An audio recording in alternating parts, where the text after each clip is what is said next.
Surat cyber ક્રાઇમની મોટી કાર્યવાહી. Share ટ્રેડિંગના નામે ₹1.12 કરોડનું કૌભાંડ. સુરતથી દિલ્હી સુધી વાયર જોડાયેલા છે. સુરત સાયબર ક્રાઇમ સેલે શેર ટ્રેડિંગમાં લાખો રૂપિયાનું કૌભાંડ ચલાવતી ગેંગનો પર્દાફાશ કર્યો છે અને 2 આરોપીઓની ધરપકડ કરી છે. રિપોર્ટર ચેતન તરી, બુલેટ 26 ગુજરાત ન્યૂઝ, સુરત.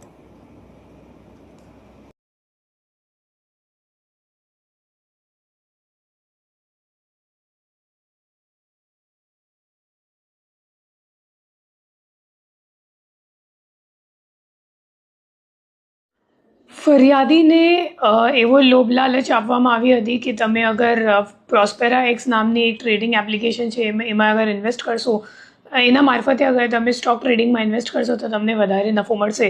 તો એમ જણાવી એમની પાસેથી 14,55,000 જેટલાનું રોકાણ કરાવવામાં આવ્યું હતું. અને જ્યારે ફરિયાદીએ વિડ્રો કરવાની પ્રયત્ન કરી તો વિડ્રોવલ એમને આપવામાં આવેલ નહોતું. ત્યારે એમને ખબર પડી કે ખરેખર મારી સાથે છેતરપિંડી કરવામાં આવી છે. આ ગુનાની તપાસ કરતાં અમે લોકોએ ટેકનિકલ વર્કઆઉટ કરી અને 2 આરોપીઓની ધરપકડ કરવામાં આવે છે. જેમાં જે પહેલો આરોપી છે એમનું નામ છે રાજેશ રૂડાણી.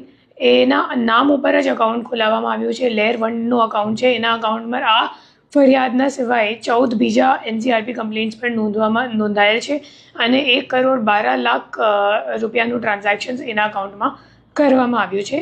2% કમિશન, જે ટ્રાન્ઝેક્શનનું વેલ્યુ છે એમાં 2% કમિશન એમને મળશે એમ કહીને એમના નામ ઉપર અકાઉન્ટ ખોલાવવામાં આવ્યું હતું. અને જે રાજેશ રૂડાણી છે એમના દ્વારા પ્રફુલ્લ કરીને બીજો આરોપી છે જેમની પણ ધરપકડ કરવામાં આવી છે, એમને આપતો હતો. અને પ્રફુલ્લભાઈ પછી આગળ જઈને હિરેન સુચિત્રાને કરંટ અકાઉન્ટ આપતો હતો અને હિરેન સુચિત્રા પછી દિલ્હીને કોઈને આ અકાઉન્ટ મોકલતા હતા. તો એ તમામ આરોપીઓ જે કમિશન માટે એ લોકોએ પોતાના નામ પર અકાઉન્ટ ખોલાવ્યું છે અને આ અકાઉન્ટમાં તમામ ફ્રોડના ટ્રાન્ઝેક્શન્સ પણ થયું છે.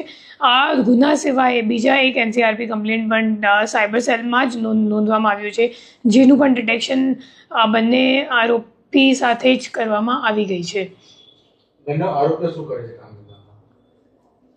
જે બંને આરોપી છે એ લોકો વેપારનું કામ કરે છે. જે પ્રફુલ્લભાઈ છે એનું એક પોતાનું અકાઉન્ટ ખાતું છે, સુરતમાં દુકાન છે અને આ દુકાન પર જે રાજેશ કરીને આરોપી છે એ પણ ત્યાં જ બેસતો હતો અને બંને ભાઈબંધ છે.